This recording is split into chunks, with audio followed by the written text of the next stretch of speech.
Pada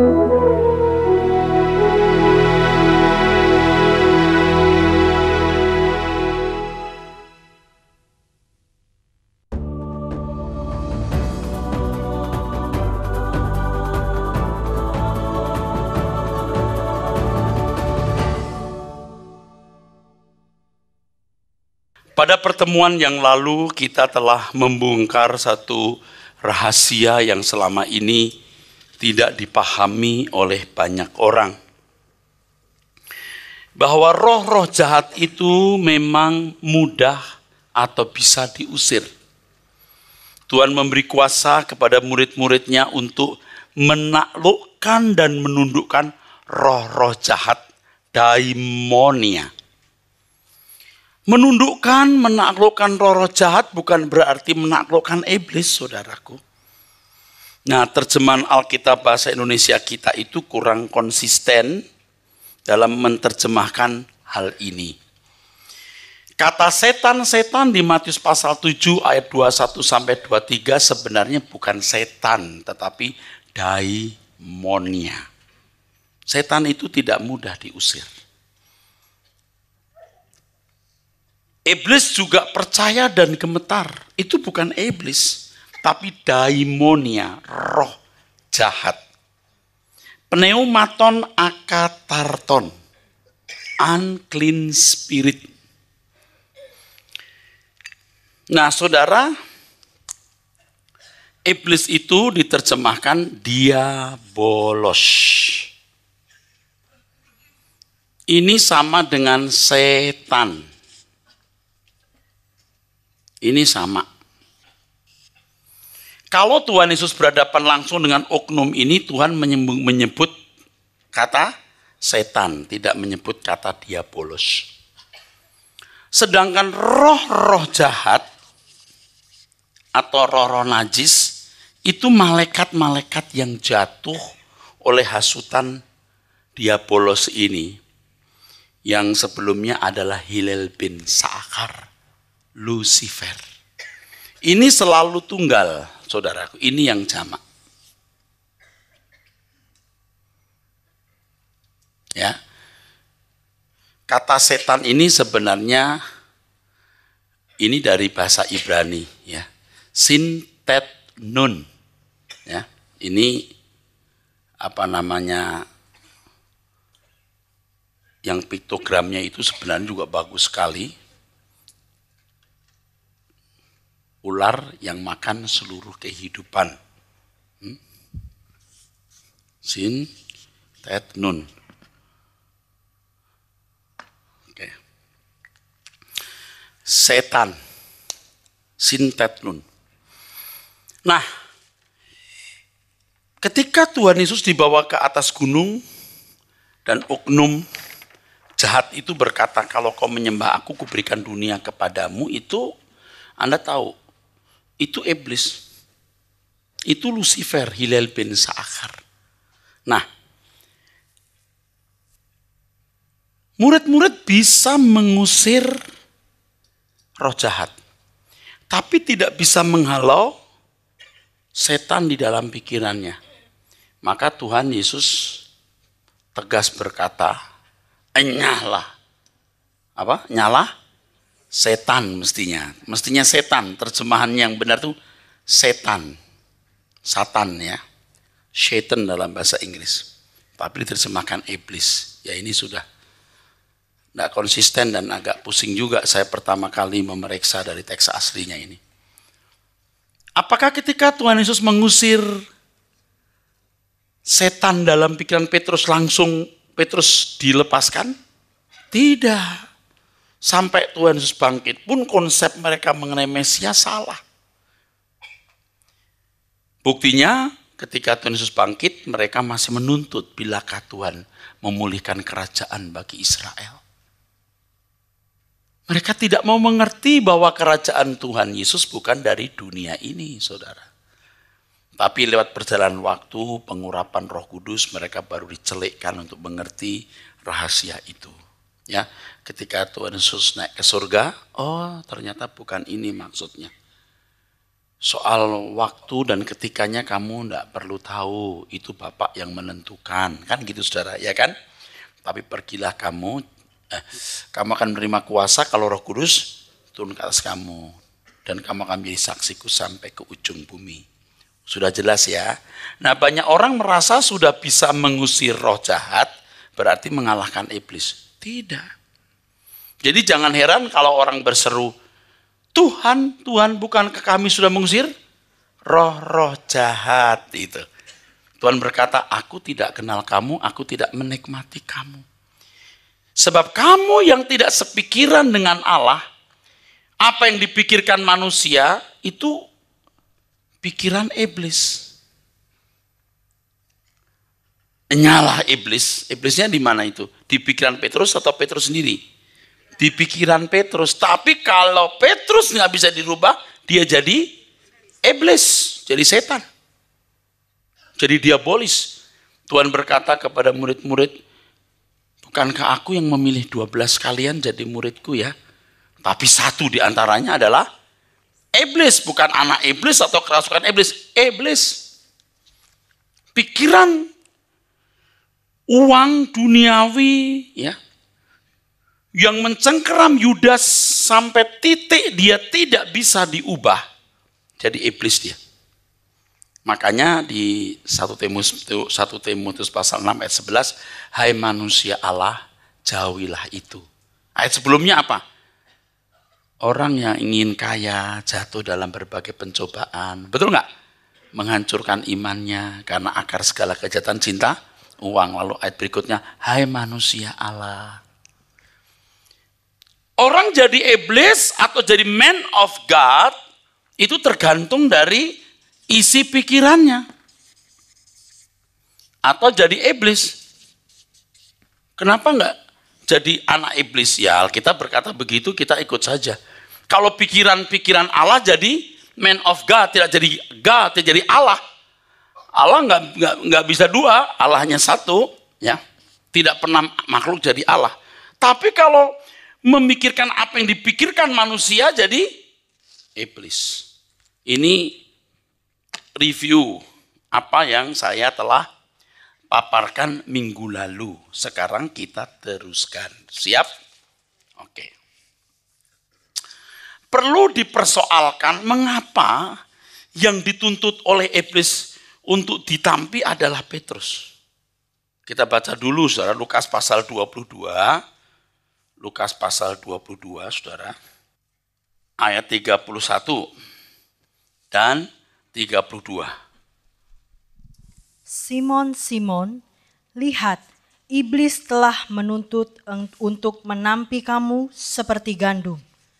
Tetapi aku telah berdoa untuk engkau, supaya imanmu jangan gugur.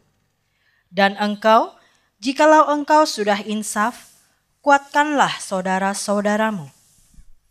Itu panggilan Simon pun juga sebenarnya punya makna. Kenapa tidak Petrus? Kan Tuhan sudah merubah namanya. Nanti namamu Kefas. Kefas itu artinya batu karang. Sama dengan nama Petros, Petra, Petrus sama. Kefas itu bahasa Aram, Petra bahasa Yunani. Ya. Nah itu ada makna, tapi ya maknanya adalah begini saja. Waktu itu Petrus belum bisa jadi batu karang. Itu. Jadi masih dipanggil Simon. Kata menampi, iblis menuntut menampi.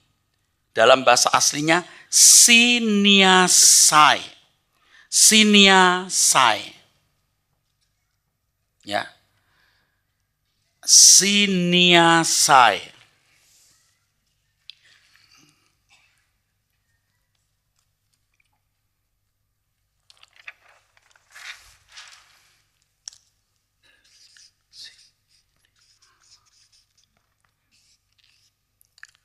Siniasai.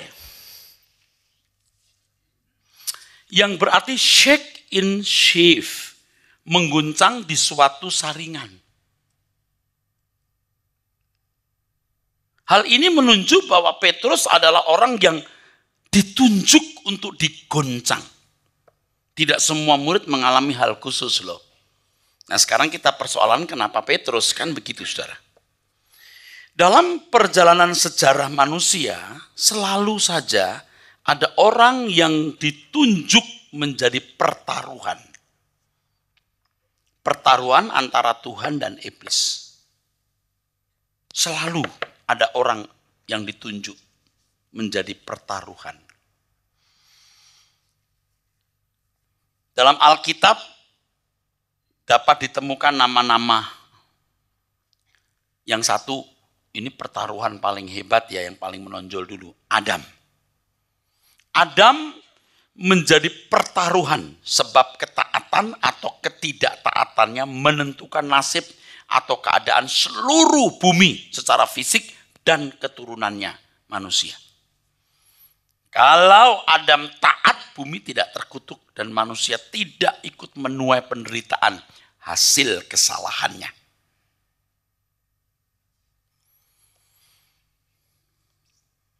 Nama yang kedua adalah Tuhan Yesus. Hasil dari misi kemesiasannya menentukan nasib manusia di kekekalan. Ya, itu contoh, dua contoh dulu. Sebenarnya Abraham juga termasuk pertaruhan, tapi tidak terlalu signifikan. Sekarang kita mau melihat Petrus. Bagaimana dengan Petrus? Apakah ia menjadi pertaruhan? Apa ia menjadi pertaruhan? Matius 16 ayat 18. Matius 16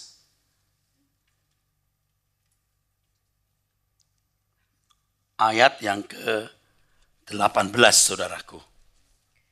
Dan aku pun berkata kepadamu, engkau adalah Petrus, Ya. dan di atas batu karang ini, aku akan mendirikan jemaatku, dan alam maut tidak akan menguasainya.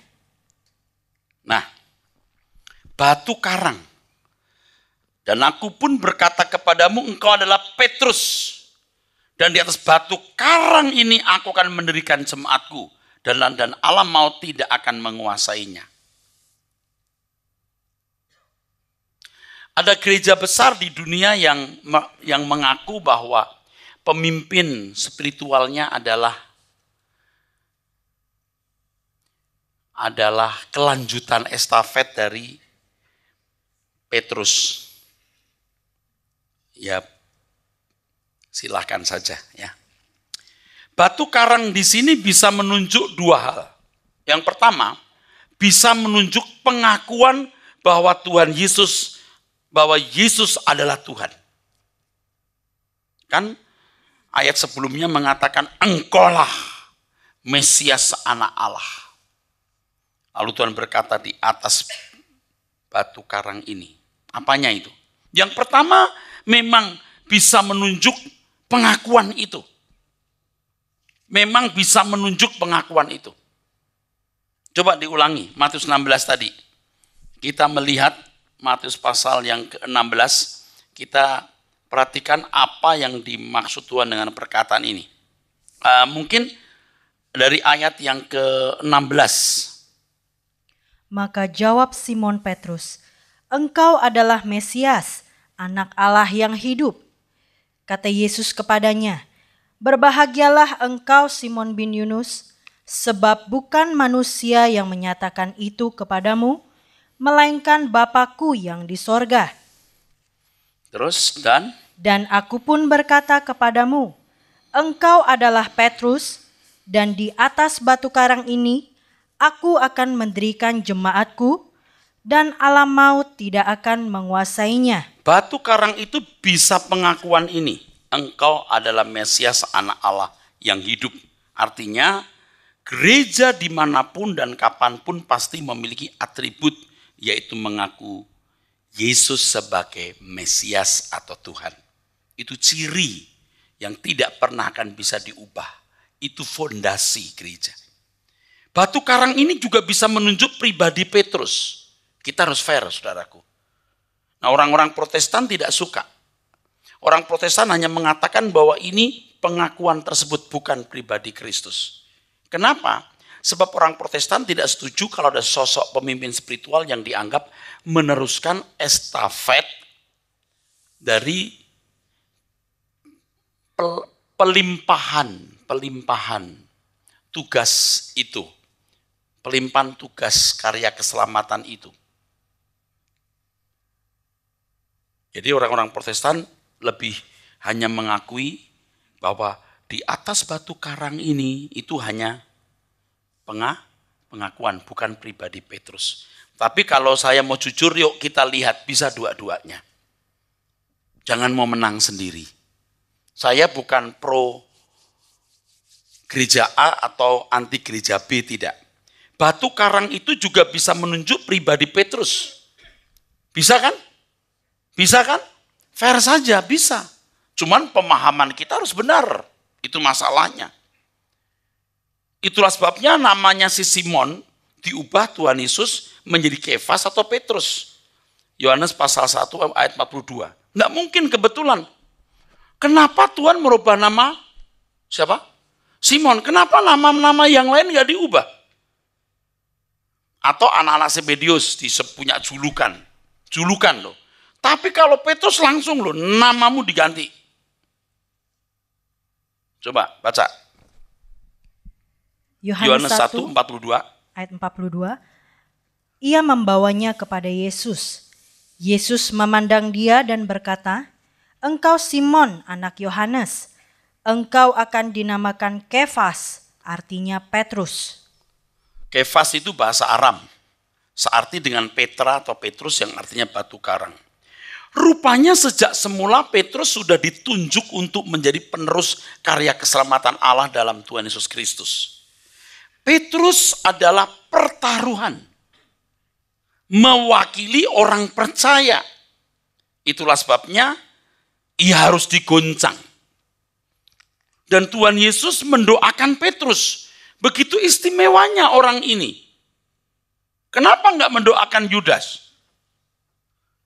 Ya kita semua kan harus fair dan jujur membedah itu semua, saudara. Saya mengatakan pada pertemuan yang lalu, Petrus masih bisa diubah, Yudas tidak bisa. Tidak bisa. Tuhan sudah tegur berkali-kali Yudas. Saya pernah khotbahkan atau nanti saya khotbahkan lagi ya. Ditegur berkali-kali loh Yudas. Sampai titik akhir nggak bisa ditegur. Mau sopa? Iya. Ditegur. Orang miskin selalu ada padamu. Ya. Biar aja dia memberikan pengurapan padaku. Itu kan teguran. Yudas, nah gini, satu di antara kamu akan menyerahkan aku. Itu peringatan. Yudas lakukan apa? Terus bukan sebelum itu. Siapa yang mencelupkan di pinggan, itulah orangnya. Udah langsung itu. Yudas lakukan. Sebelum lakukan apa yang kamu lakukan. Kawan, dengan siumankah engkau menyerahkan aku? Ada dialog terus dengan si Jambrong satu ini. Tapi rupanya dia tidak mau tahu, saudara. Ya. Tapi kalau Petrus lain. Bukan saya mau pro Petrus ya. Nanti kita akan lihat.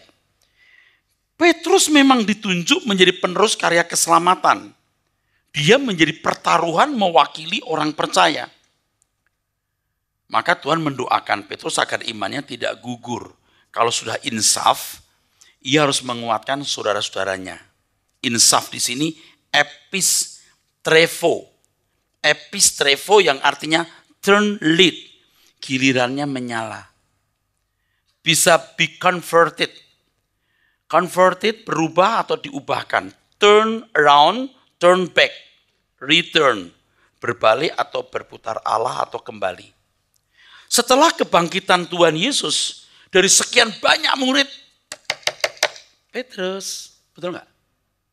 Petrus, apakah engkau mengasihi aku? Lihat.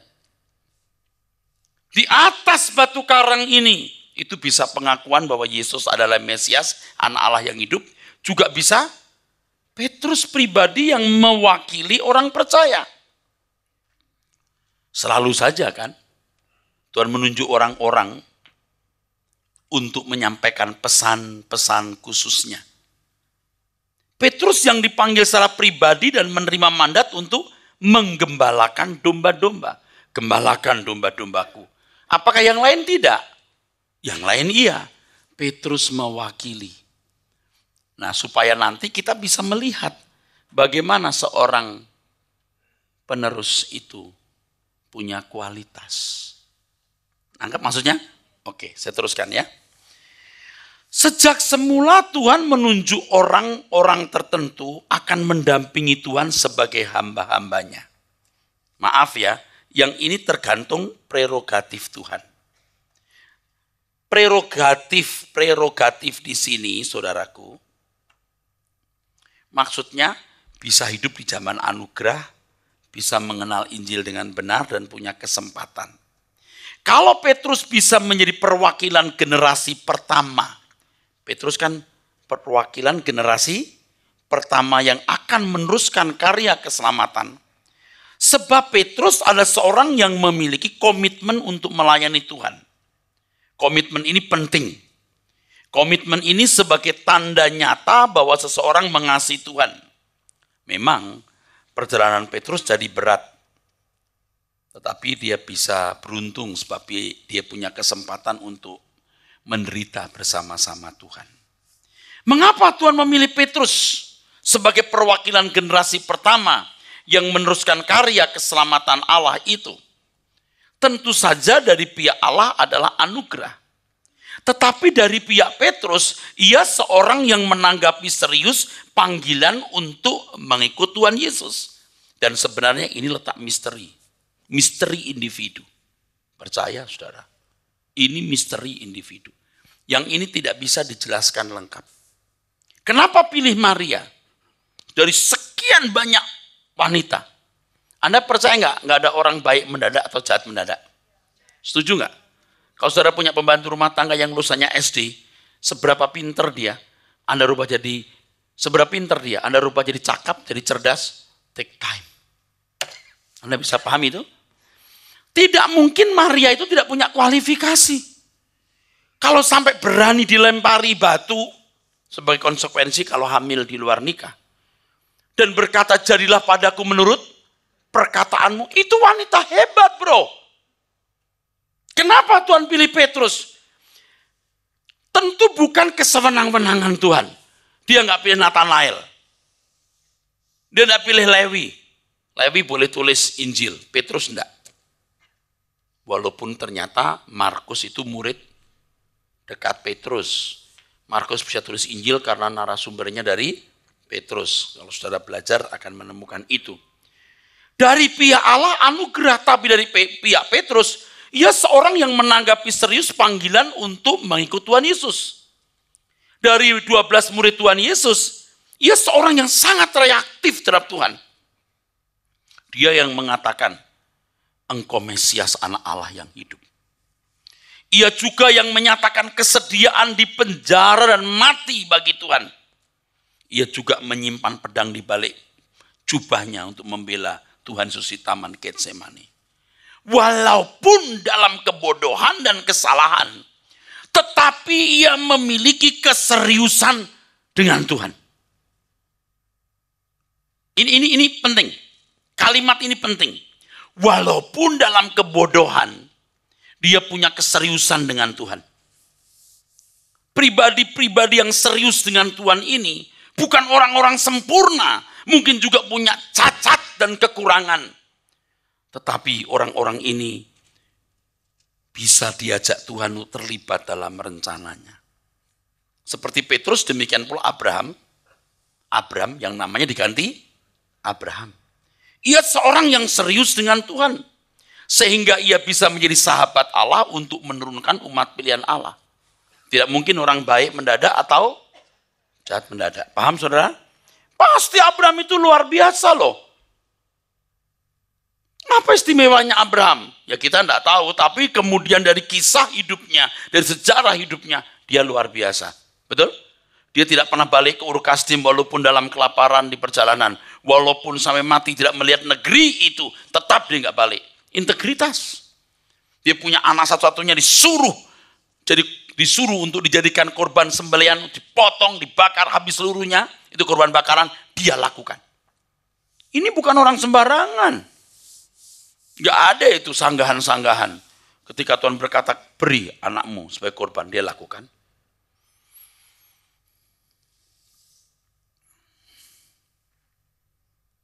Ini tadi saya singgung 1, 2, 3 kisah mengenai Petrus. Ini menonjol orang ini. Walaupun berantakan, belum tentu dia lebih baik dari Yohanes. Atau lebih baik dari Nathanael. Nathanael dipuji Tuhan loh, Israel sejati. Tetapi kalau soal reaktifnya terhadap Tuhan, Petrus. Dalam kehidupan orang percaya hari ini, tidak banyak yang memiliki tekad kuat untuk berurusan dengan Tuhan. Sehingga keterlibatan mereka dalam rencana Allah sangat kecil. Orang-orang seperti ini bisa menjadi terhormat, bahkan bisa sukses dalam berbagai bidang, tetapi useless bagi Tuhan. Orang-orang seperti ini tidak bisa diproses. Tidak bisa diproses sampai tidak memiliki diri sendiri. Beda dengan Petrus yang berantakan ini. Yang diproses Tuhan sampai pada titik tidak memiliki dirinya sendiri. Yohanes 21 ayat 18. Aku berkata kepadamu, sesungguhnya ketika engkau masih muda, engkau mengikat pinggangmu sendiri, dan engkau berjalan kemana saja kau kehendaki. Tetapi jika engkau sudah menjadi tua, engkau akan mengulurkan tanganmu, dan orang lain akan mengikat engkau dan membawa engkau ke tempat yang tidak kau kehendaki. Terus. Dan hal ini dikatakannya untuk menyatakan bagaimana Petrus akan mati dan memuliakan Allah. Sesudah mengatakan demikian, ia berkata kepada Petrus, ikutlah aku. Saya tidak putus asa lihat saudara punya masa lalu brengsek. Dan mungkin sekarang masih brengsek. Tapi satu hal yang harus Anda ledakkan. Seriuslah berurusan dengan Tuhan. Reaktiflah. Reaktiflah.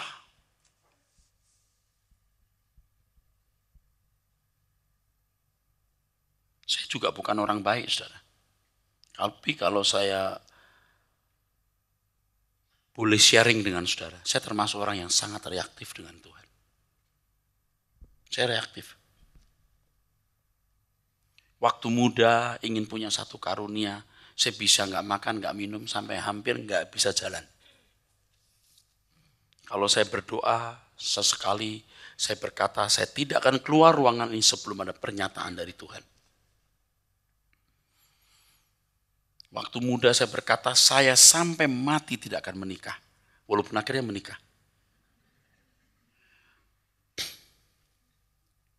Kalau aku khotbah di mimbar, sementara khotbah aku masih berdosa, kutuklah aku Tuhan. Wah, itu kata-kata mungkin waktu di zaman dulu ya, dengar ya saya ngomong.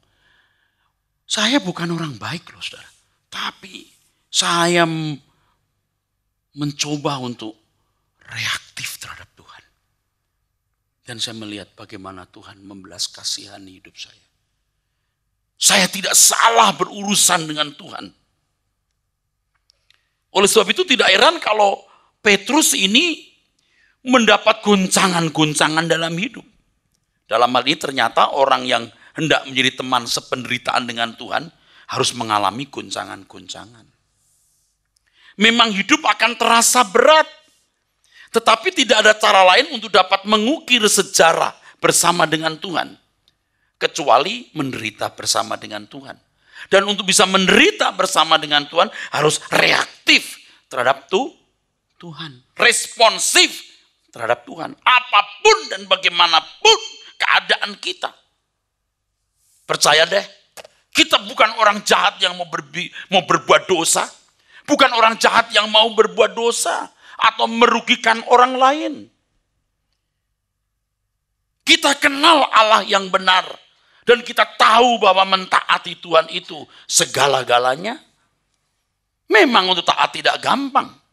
Tapi kalau kita belajar terus sampai titik di mana kita rela kehilangan diri sendiri. Seperti Petrus. Track recordnya buruk Petrus itu. Dia mencegah Tuhan jangan ke Yerusalem. Kesetanan bukan? Tapi bisa suatu hari tangannya diikat ke tempat di mana dia tidak suka. Memang hidup akan terasa berat. Tapi tidak ada cara lain untuk dapat mengukir sejarah bersama dengan Tuhan. Kecuali menderita bersama dengan Dia. Paulus seorang yang mengalami banyak goncangan dalam hidupnya. Melalui berbagai goncangan tersebut, ia dilayakkan menjadi pengawal Tuhan. Anda tahu, hidupnya mengukir sejarah. Mengukir sejarah kerajaan Allah di bumi. Dan ukiran itu akan dikenang di keabadian. Sebab orang-orang hasil pelayanannya akan menjadi makhluk-makhluk abadi di kerajaan Bapa di surga. Gimana nggak terukir? Gimana nggak diingat? David Livingstone meninggalkan kemewahan hidup di Inggris menjadi misionaris di Afrika. Ia bergabung dengan Robert Moffat yang telah lebih dahulu menjadi misionaris di Afrika Selatan. Hampir sepanjang hidupnya, David Livingstone dihabiskan di hutan-hutan Afrika. Sampai mati. Tapi namanya terukir. Dalam sejarah kerajaan Allah di bumi Afrika, nama itu sudah terukir dan tidak akan pernah bisa dihapus. Dan orang-orang yang pernah dibawa ke surga akan menjadi memori kenangan abadi. Tulisan, dokumen yang tidak pernah terhapus. James Hudson Taylor, misionaris Protestan asal Inggris, menghabiskan 51 tahun di Cina dan mampu berkhotbah dalam beberapa jenis bahasa Tionghoa. Saudara tahu di Cina ada banyak bahasa. Dia mampu beberapa bahasa di Cina. Yang terakhir, ia menguasai dengan cukup baik bahasa Mandarin dan membantunya menyusun edisi bahasa sehari-hari Perjanjian Baru dalam bahasa Mandarin. Orang-orang ini mengukir sejarah kerajaan Allah di bumi.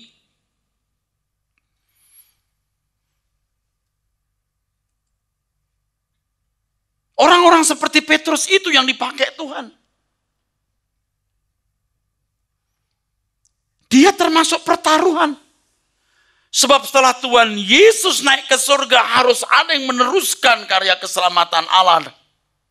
Harus ada orang-orang yang berkualifikasi seperti Tuhan Yesus sendiri, yang rela kehilangan segala hak-hak hidupnya.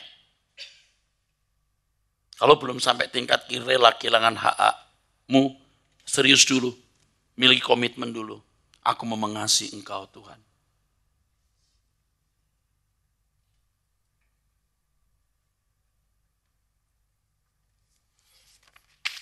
Lagu ini saya tulis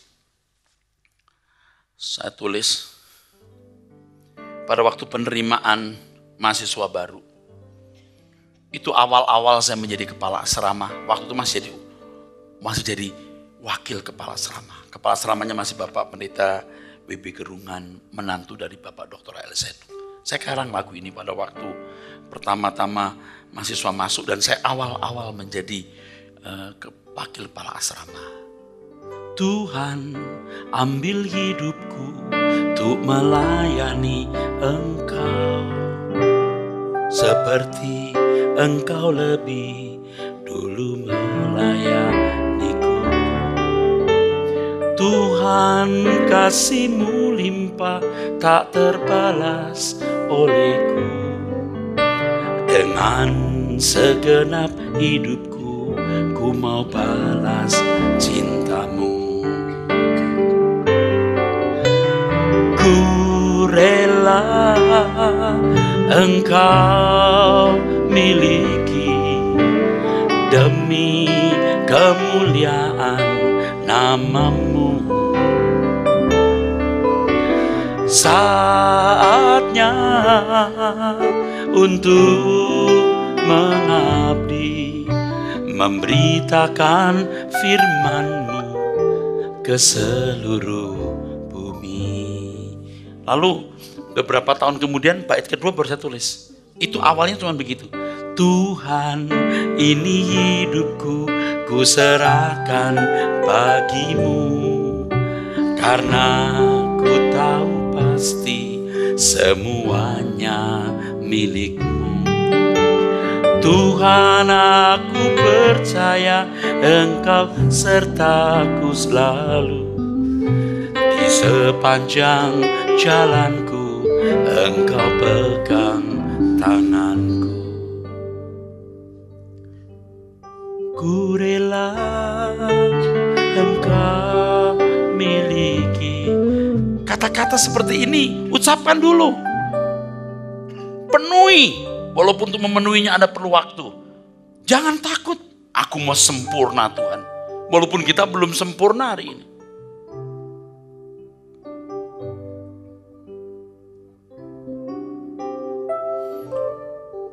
Kalau untuk pasangan hidup, untuk karir, untuk studi, untuk uang, untuk bisnis, Anda bisa all out tanpa batas. Kenapa untuk Tuhan kita tidak berani all out? Makanya kalau saudara yang tulangnya itu bukan tulang kuat, susah ngajak pelayanan. Aduh, ngomong tok. Capek. Saya tidak mengharapkan you punya duit loh. Tuhan itu kaya. Percaya kalau itu ini pekerjaan Tuhan, Tuhan cukupi. Hatimu digarap. Hatimu udah gak digarap, duitmu gak digarap, tenagamu gak digarap, waktumu kau batasi. You akan menyesal. You hanya memberi remah-remah. Lihat orang-orang yang mengukir sejarah kerajaan Allah di bumi. Kita hidup hanya satu kali di bumi.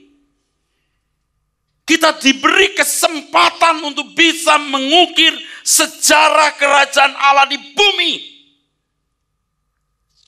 Oleh sebab itu ada dua langkah yang harus dilakukan yang nanti akan saya jelaskan lagi. Yang pertama, jadi corpus delicti. Nangkap kan? Jadi corpus delicti. Adam dikalahkan iblis 1-0. Iblis dikalahkan Tuhan Yesus 1-1. 2-1 nunggu kita. Paham saudara? Saya teruskan. Adam mengukir sejarah kerajaan Allah di bumi dengan ukiran yang buruk.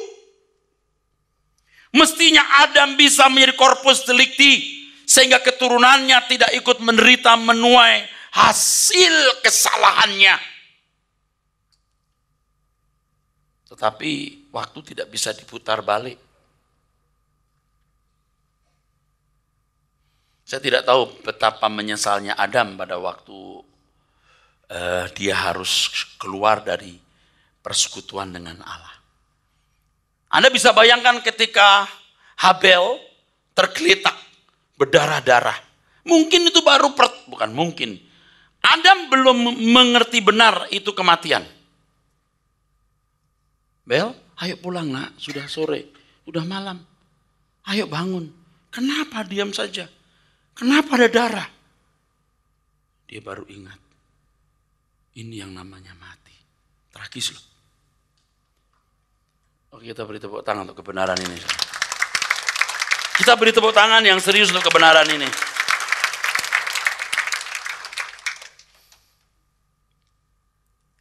Kain, kenapa kau buat begitu? Belum tentu Kain tidak menyesal, belum tentu. Ada penyesalan tapi nggak diungkapkan, bisa saja. Tuhan sudah kasih peringatan loh kepada Kain. Dosa sudah mengintip depan pintu, kamu harus menguasai dia, betul? Kamu bisa menghindarkan pembunuhan ini. Itu 1/4 penduduk dunia mati. Kan baru 4 waktu, 1 mati 1/4. Saudara. Jumlah yang besar. Dan Adam baru pertama mengerti artinya kejahatan. Kain, dia mengerti akibat kejahatan dan akibat kesalahannya. Tragis. Dia mengukir sejarah yang buruk. Sebagai kebalikannya, Tuhan Yesus mengukir sejarah kehidupan yang indah. Firman Tuhan mengatakan bahwa oleh karena satu orang, Adam, dosa masuk ke dalam dunia. Demikian pula dengan satu orang, oleh satu orang Tuhan Yesus, maka anugerah keselamatan, kebangkitan diberikan kepada manusia. Roma 5 ayat 12, Roma 5 ayat 15, 17, 19, dan banyak ayat lainnya di surat Korintus. Tentu saja Tuhan Yesus membayar mahal harga ukiran sejarah yang indah tersebut.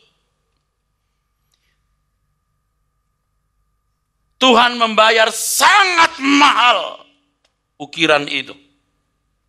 Sangat mahal. Tuhan membayar sangat mahal harga ukiran tersebut. Ukiran yang akan menghiasi surga dalam kekekalan. Sebab kemenangan Tuhan Yesus atas iblis bukan hanya menyelamatkan manusia, tetapi juga menyelamatkan surga. Baca sendiri Wahyu 12 ayat 7-11 di rumah. Iblis bisa tidak mendapat tempat lagi di surga karena darah anak domba. Dan Tuhan mengukir sejarah yang indah. Sejarah kerajaan Allah di bumi menjadi lengkap jika iblis bukan saja bisa dikalahkan, tapi juga diakhiri riwayatnya. Anda sudah tahu dong penjelasan saya ini? Mengerti maksud saya? Dia dikalahkan tapi tidak bisa diakhiri riwayatnya. Sebab bilangan jumlah orang yang tidak menyayangkan nyawa belum cukup. Orang percayalah yang diberi Tuhan kesempatan untuk mengalahkannya. Hal ini akan mempercepat kedatangan Tuhan atau sama dengan mengakhiri riwayat iblis. Bumi menjadi lautan api, tempat iblis dan pengikutnya dibakar. 2 Petrus 3 ayat 10-12. Allah Bapa memberikan Roh Kudus yang memampukan orang percaya menaklukkan iblis. Roh Kudus yang diberikan itu tidak main-main, saudaraku. Dia ditaruh sebagai meterai yang permanen di dalam hidup. Ibrani pasal 1 ayat 13. Dan kepada siapakah di antara malaikat itu pernah ia berkata, duduklah di sebelah kananku, sampai kubuat musuh-musuhmu menjadi tumpuan kakimu? Ini perkataan Allah Bapa untuk Tuhan Yesus. Langsung saja saya pintas, jelas. Duduklah di sebelah kananku, siapa kalau bukan Tuhan Yesus, sampai kubuat musuh-musuhmu menjadi tumpuan kakimu. Pernyataan ini ditujukan Allah Bapa kepada Tuhan Yesus. Siapakah musuh dari Tuhan Yesus? Iblis. Siapa yang menaklukkannya? Tentu saja Allah Bapa melalui rohnya, melalui di dalam orang percaya umat pilihannya. Jadi Tuhan Yesus naik ke surga. Bapak di surga berkata, kubuat musuhmu jadi tumpuan kakimu. Nih, kamu sudah menang, sekarang adik-adikmu juga perang mesti menang. Makanya di Wahyu pasal 2 ayat 7, Wahyu 2 ayat 11, ayat 17, ayat 26, Wahyu 3 ayat 5, Wahyu 3 ayat 12, 21, Tuhan kepada 7 jemaat yang disurati selalu ada perkataan, seperti aku menang, menanglah kamu, menanglah kamu, menanglah kamu. Orang percaya diberi tanggung jawab untuk menyelesaikan tugas penghancuran iblis. Dan Petrus itu, saudaraku, tipologi dari semua orang Kristen. Bukan orang baik, tapi serius. Bukan orang sempurna, tapi reaktif. Dan mau diproses, mau dibentuk. Dari urakan sampai rela kehilangan dirinya. Beri kemuliaan bagi Tuhan Yesus. Untuk itu orang percaya harus benar-benar fokus sebagai prajurit Kristus. Harus fokus sebagai prajurit Kristus. Seorang prajurit harus ikut menderita. Maka Paulus mengatakan kepada anak rohaninya Timotius di 2 Timotius pasal 2 ayat 3, ikutlah menderita sebagai seorang prajurit yang baik dari Kristus Yesus. Seorang prajurit yang sedang berjuang tidak memusingkan dirinya dengan soal-soal penghidupannya, supaya dengan demikian ia berkenan kepada komandannya.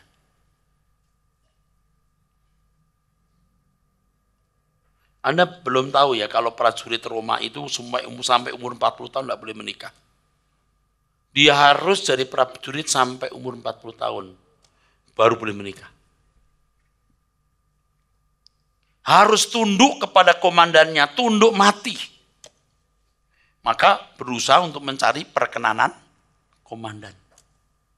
Saudara, prajurit Kristus, prajurit yang baik mengalami penderitaan oleh karena tugasnya, sunkakopateson, dan tidak memusingkan dirinya dengan soal-soal penghidupannya, supaya dengan demikian ia berkenan kepada komandannya.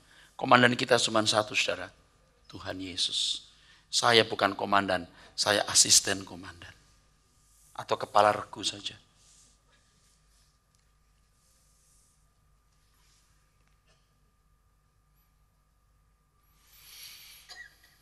Sebagai prajurit Kristus yang pertama, yang menjadi tujuan adalah bisa mencapai kehidupan sebagai corpus delicti. Ini berarti hidup tidak bercela dan memiliki gaya hidup seperti Tuhan Yesus. Itu yang pertama. Bukan jadi pendeta dulu, bukan jadi pengkhotbah dulu, bukan aktif jadi aktivis gereja. Jadi corpus delicti. Ya, berhubung kita semua juga belum sempurna, terus sambil menyelam minum air, sambil bertumbuh, karena butuh SDM, ayo kita bertumbuh, ayo kita bertumbuh, ayo kita bertumbuh, ayo kita bertumbuh, sambil kita melayani Tuhan. Tapi yang terutama watakmu, karaktermu. Kamu harus memiliki gaya hidup seperti Tuhan Yesus. Harus punya kesucian seperti Tuhan Yesus. Harus rela kehilangan hidup dan dunia. Harus rela kehilangan segala hak. Yang kedua, sebagai prajurit Kristus berusaha mengambil bagian dalam pekerjaan Tuhan dengan mengorbankan apapun yang dapat dikorbankan. Inilah orang-orang yang akan mengukir sejarah kerajaan Allah di bumi. Tentu saja apa yang dilakukan juga akan diukir di keabadian. Jadi sungguh bodoh kalau seseorang yang mengerti berita ini tidak memanfaatkan kesempatan yang sangat mahal untuk mengukir sejarah kerajaan Allah di bumi. Dalam keterbatasan saya ngomong dengan tegas. Saya mau mengukir sejarah kerajaan Allah di muka bumi. Saya tahu saya juga terbatas. Tapi saya menyediakan diri untuk menjadi bejana kosong. Supaya Tuhan isi. You bukan bantu saya. You bukan hanya ikut-ikutan jadi penggembira untuk masuk dalam proyek-proyek pelayanan. Tapi Anda saya ajak untuk mengukir sejarah. Dan namamu pasti ada di situ nanti. Jadi kemuliaan buat Tuhan. Kalau saya belajar terus tidak menyayangkan nyawa. Ya saya bukan mau sombong bahwa saya sudah hebat. Tapi saya belajar tidak menyayangkan nyawa. Maka Anda yang bersama saya harus juga berani tidak menyayangkan nyawa. Kalau Anda masih menyayangkan nyawa, you bakal susah dekat saya atau saya susah dekat kamu.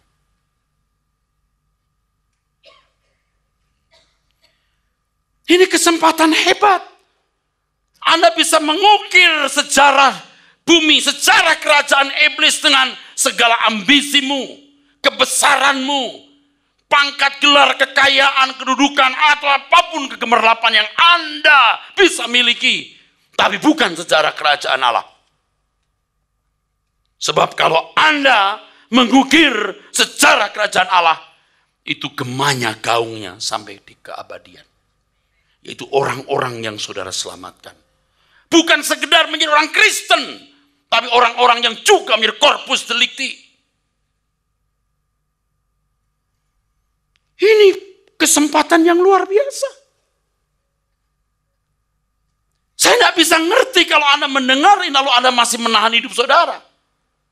Kalau Anda kurang percaya dengan saya atau terhadap saya, pergilah carilah pendeta yang bagus, yang Anda bisa percayai. Matilah bersama dia dengan dia untuk Tuhan. berjuanglah dengan segenap waktu, tenaga, pikiran, uang apapun yang Anda miliki bersama dia untuk kerajaan Allah. Lakukan itu. Tapi kalau you percaya saya, ayo dengan saya. Kalau tidak, cari orang lain. Yang you percaya. Dan saya tidak merasa kehilangan Anda. Karena saya tahu, saya melakukan pekerjaan Tuhan.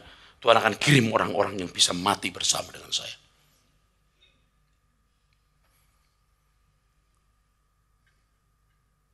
Apalagi saudara yang waktunya sudah singkat. Tinggal beberapa tahun Anda hidup. Anda mungkin berkata, masa begitu Pak? Ini masalahnya, Anda punya keberanian gak percaya Tuhan. Anda percaya gak langit bumi diciptakan oleh Allah semesta alam? Allah Abraham, Ishak dan Yakub, Allah Israel. Percayakah saudara bahwa dia mengutus putra tunggalnya, Tuhan Yesus Kristus, untuk menyelamatkan manusia dan menyediakan langit baru, bumi baru? Masalahnya itu. Kalau Anda percaya, seberapa Anda percaya? Sama seperti kalau Anda berani bertaruh, angka 7 bakal keluar. Ayo, taruhan berapa banyak? Kalau you yakin seluruh milikmu dan dirimu sendiri kamu taruh di situ. Kalau Anda punya uang 10.000, Anda taruh 10.000. Bukan taruh 500 perak. Itu berarti Anda masih ragu-ragu. Saya mengatakan ini bukan berarti you punya uang you kasih gereja. Tidak, itu nggak berhikmat. You perlu duit untuk bangun pabrik, usaha, ngurus anak sekolah. Harus digunakan dengan bijak. Masalahnya bukan di uang, tapi di sikap hati kita. Apalagi anak-anak muda. Kamu masih punya waktu banyak, nak. Jangan bergaul dengan orang-orang yang tidak takut Tuhan. Jangan habiskan waktumu sia-sia.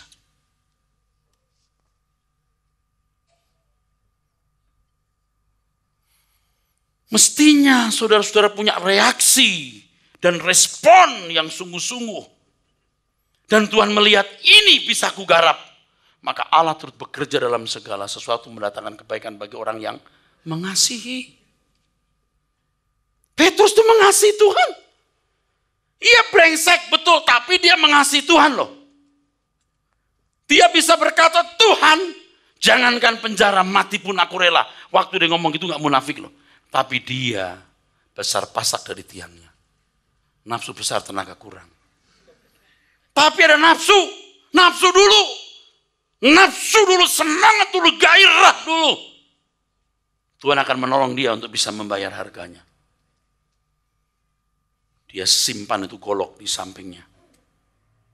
Dia berpikir, saya bacok nanti kalau orang ganggu Tuhan Yesus. Itu serius dia mencintai Tuhan loh. Dalam kebodohan. Dia punya reaksi dan respon yang benar.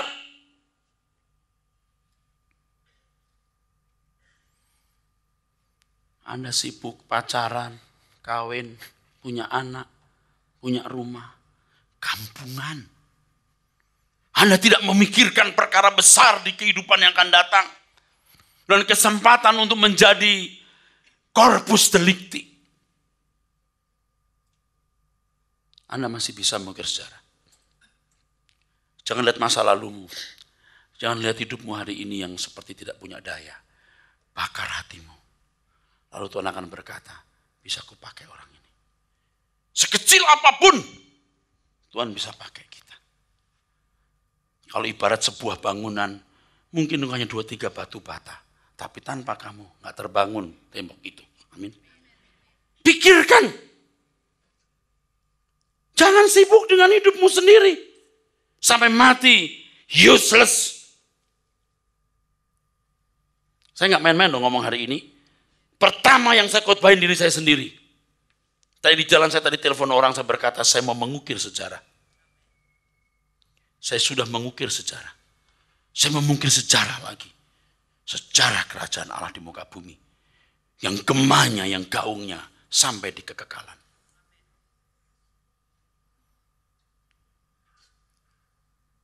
Saudara tidak bisa ketemu saya tiap hari.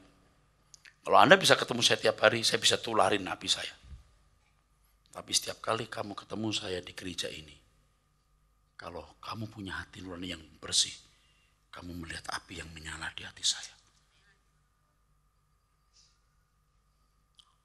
Apapun saya lakukan untuk bisa mengukir sejarah, Tuhan tahu apapun saya lakukan.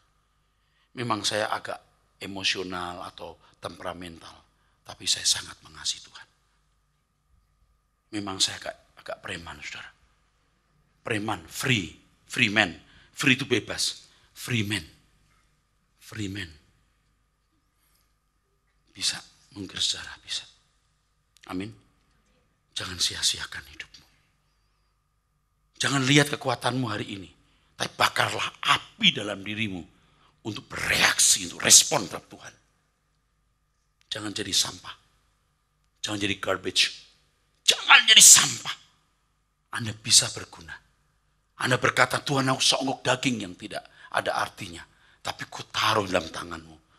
Kalau tanah liat di tangan Tuhan jadi manusia, Anda di tangan Tuhan akan jadi luar biasa. Sangat luar biasa. Tepuk tangan buat Tuhan.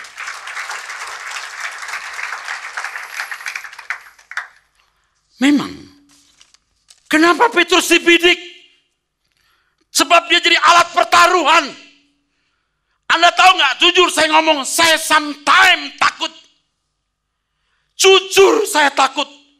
Saya sadar kalau aku nekat seperti ini, pasti musuh Tuhanku membidik aku. Aku mau bunuh orang ini. Aku mau jatuhkan orang ini. Saya ngerti.